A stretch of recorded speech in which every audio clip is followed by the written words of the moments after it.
आज आयोजित हो रहे तीसरे ऑडिट दिवस के अवसर पर सबसे पहले मैं भारत में ऑडिट व्यवस्था के लिए कार्यरत लगभग 45,000 लोगों की टीम के प्रत्येक सदस्य को बहुत बहुत बधाई देती हूँ। आज के ही दिन यानी 16 नवंबर को वर्ष 1860 में भारत के प्रथम ऑडिटर जनरल को नियुक्त किया गया था। इस तरह देश की वर्तमान ऑडिट व्यवस्था के पीछे 160 वर्षों से भी लंबी अवधि की विरासत विद्यमान है। C&AG के नेतृत्व में सरकार के ऑडिट समुदाय ने इंटीग्रिटी, गवर्नेंस और सिस्टम बिल्डिंग को मजबूत बनाने में अपना महत्वपूर्ण योगदान दिया है।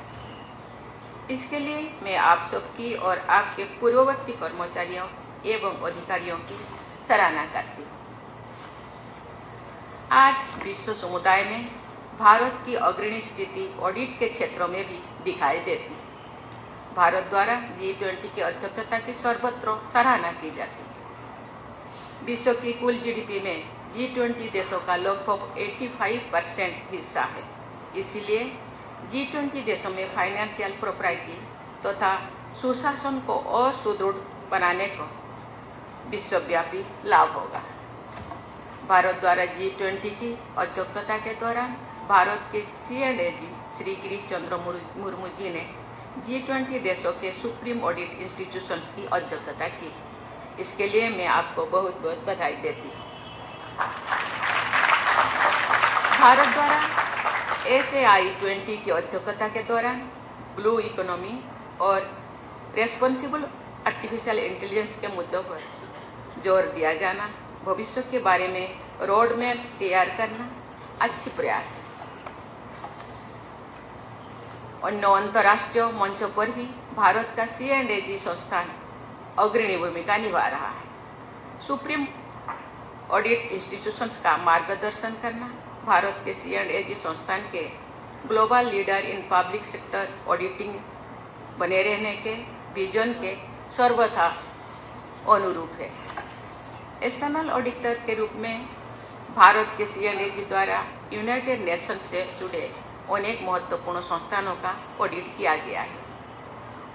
अन्य अनेक प्रतिष्ठित अंतर्राष्ट्रीय संस्थान ऑडिट के लिए भारत की C&AG की टीम की सेवाएं प्राप्त करते हैं। ये C&AG टीम की विश्व स्तरीय क्षमता का प्रमाण है। मुझे ये जानकर प्रसन्नता हुई है कि इस टीम द्वारा अनेक देशों को ऑडिट के क्षेत्र में सक्षम बनाने के लिए सहयोग प्रदान किया जा रहा है।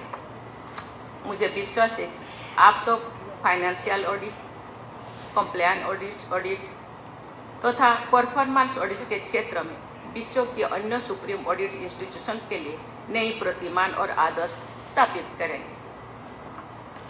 देवियों और स्वजन, जैसा कि सभी जानते हैं, वर्ष 1857 के स्वाधीनता संग्राम के परिणाम स्वरूप वर्ष 1858 में ब्रिटिश हुकूमत के ईस्ट इंडिया कंपनी के शासन संबंधी अधिकारों को समाप्त करके भारत की व्यवस्था को सीधे ब्रिटिश क्राउन के अधीन स्थानांतरित कर दिया गया। तब से लेकर द्वितीय विश्व युद्ध के तक के कालखंड के दौरान कॉलोनियल सिस्टम को मजबूत बनाने के लिए उनके कानून और संस्थान बनाए गए। आज हम स्वाधीन भारत की विकास यात्रा के अमृत काल से गुजर रहे हैं। इस दौर में कॉलोनियल माइंडसेट से बाहर आकर समतामूलक और लोकतांत्रिक सोच के साथ आगे बढ़ने को एक राष्ट्रीय प्राथमिकता का दर्जा दिया गया है। मेरा मानना है कि परंपराओं और व्यवस्थाओं में जो कुछ उपयोगी है उसे हम जारी रखें तथा जो कुछ क्षमता लोकतंत्र तथा त्वरित विकास के अनुरूप नहीं है उसे छोड़ दें या सुधार दें। हमारे संविधान निर्माताओं ने सुशासन और राष्ट्र निर्माण के हित में controller and auditor general of India को विशेष अधिकार और दर्जा प्रदान किया है। ये अधिकार संसदीय प्रणाली के तहत प्रदान किया गया। इस संदर्भ में डॉक्टर बाबा साहेब आम्बेडकर के एक महत्वपूर्ण वक्तव्य का अक्सर उल्लेख किया जाता है। C&AG के महत्व के विषय में बाबा साहेब ने कहा था, I am of the opinion that this dignitary or officer is probably the most important officer in the constitution of India. He is the one man who is going to see that the expenses voted by Parliament are not exceeded or varied from what has been laid down by Parliament. Baba Saheb के इस वक्तव्य में ये भी ध्यान देने योग्य बात है कि संसद का निर्णय सर्वोपरि है. संसद का निर्णय जनता की आकांक्षाओं को परिलक्षित करता है. आज हमारे देशवासी वर्ष 2047 तक एक विकसित भारत के निर्माण की दिशा में तेजी से आगे बढ़ना चाहते हैं. C&AG सहित देश के सभी महत्वपूर्ण संस्थानों और समुदायों को इस लक्ष्य को प्राप्त करने में अपना योगदान देना है. मुझे ये जानकर प्रसन्नता हुई है कि C&AG द्वारा central for data management and analytics की स्थापना सहित अनेक ऐसे कदम उठाए हैं जिनमें भविष्य के अनुरूप डिजिटल टेक्नोलॉजी तथा अन्य आधुनिक पद्धतियों का उपयोग किया जा रहा है. भविष्य के प्रति ये सजगता उपयोगी सिद्ध होगी. देवियों और स्वजनों, वर्ष 1949 में अंगीकृत किए गए हमारे संविधान के मूल अंग्रेजी पाठ में controller and auditor general of India तथा अधिकृत हिंदी अनुवाद में भारत का नियंत्रक महालेखक परीक्षक पदनाम दिया गया है. लेकिन आज C&AG की पूरी टीम से अपेक्षा की जाती है कि वे ऐसे नियंत्रक और परीक्षक के रूप में योगदान दे जो देश की विकास यात्रा में सहयात्री भी हो तथा मार्गदर्शक भी हो. निकट भविष्य में भारत को विश्व की तीसरी सबसे बड़ी अर्थव्यवस्था बनाने में आप सबकी विशेष भूमिका रहेगी. वैश्विक प्रतिस्पर्धा से युक्त आज की बाजार व्यवस्था का प्रभाव सभी संस्थानों एवं उद्यमों में के लिए प्रासंगिक है.